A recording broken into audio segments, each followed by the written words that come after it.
최근 아시아 부유층 사이에서 공통적인 특징이 발견되었습니다. 아시아 부호들 사이에서 사모펀드에 투자하는 사모펀드 투자 러시가 끊이지 않다는 것이죠. 지난 12월 블룸버그 통신 발표에 따르면 아시아 부호들의 막대한 자산이 사모펀드로 몰리고 있다고 밝혔는데요. 낮은 예금 금리와 변동성이 큰 주식시장을 피해 사모펀드가 그 대안 투자로 각광받고 있다는 이유였습니다. JP모건은 지난해 사모펀드 분야에서 아시아 고객이 2배 이상 늘어 최고치를 기록했다고 발표했고, HSBC 역시 신규 투자금의 절반이 아시아 자금이라고 전했습니다. 스위스의 한 사모펀드 운용사는 최근 사무실을 홍콩으로 옮길 정도로 아시아 큰손들의 움직임이 예사롭지 않았는데요. 지난해 1조 원의 시대를 열며 주식시장의 새로운 대안 투자로 떠오른 전략, 알쓸사전 사모펀드에 관한 설명입니다. 사모펀드란 비공개로 소수 투자자로부터 자금을 모아 주식이나 채권 및 기업이나 부동산에 투자하여 운용하는 펀드를 의미합니다. 2004년 간접투자자산 운용업법이 시행되면서 사모투자 전문회사라는 이름으로 본격적으로 국내에서 그 시작을 알린 사모펀드는 Private Equity Fund. 의 약자로 업계에서는 흔히 PEF라고 불리는데요. 불특정 다수를 대상으로 진행되는 공모펀드와는 달리 49인 이하의 투자자를 모집해서 설정하는 사모펀드는 소수의 투자자만 가입을 유도하기에 과정 자체를 공개가 아닌 비공개로 운영하고 있다는 특징을 가지고 있습니다.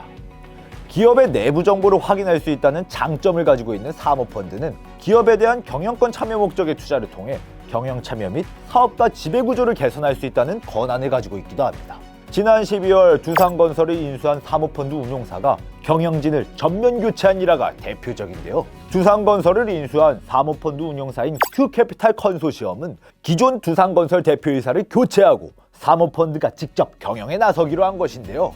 이로 인해 대표이사를 맡았던 CEO와 관리본부 전무가 경영에서 물러나며 큐캐피탈 컨소시엄의 계열사인 큐로그룹의 회장이 새로운 회장으로 선임되었습니다. 최근 들어서 사모펀드의 활약상은 이처럼 눈에 띄는데요. 지난해 사모펀드의 투자는 1조 5,700억 원 규모로 1조 원의 시대를 열었으며 장사 이래 최대의 규모로 집계되고 있습니다. 한편 조 바이든으로 미국의 정권 교체가 되면서 그의 정치 철학 중 하나인 ESG가 전 세계적인 흐름이 되면서 사모펀드 역시 이러한 흐름에 탑승했습니다. ESG 경영 분야 최고 기업으로 꼽히는 스웨덴 발렌베리 그룹이 바로 그곳입니다.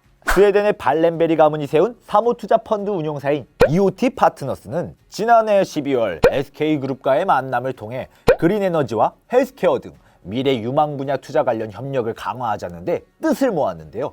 존재하되 드러내지 않는다 라는 가훈에 따라 매년 배당금 대부분을 사회에 환원하며 노블레스 오블리주 정신을 실천하고 있는 그들은 SK와의 회동에서 한국 수소 비즈니스 발전 속도가 유럽에 비해 굉장히 빠르다며 SK그룹에 협업할 의향을 적극적으로 표하기도 했습니다.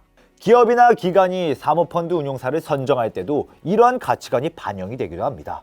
노란우산은 지난해를 마무리하며 사모대체 위탁 운용사를 미들급으로 선호한 것이 그것인데요. 노란우산 관계자는 노란우산이 중소기업들의 협의체이다 보니 위탁 운용사도 중소형 기관에 더 힘을 실어줘야 한다는 의견이 내부에서 나왔다며 실력은 최우선 고려 요소고 이를 충족할 때 운용자산 규모 등 체급을 보는 것이라고 밝혔습니다. 단순 투자를 넘어 가치관과 철학까지 동반되는 투자, 알쓸사전 사모펀드에 관한 설명이었습니다.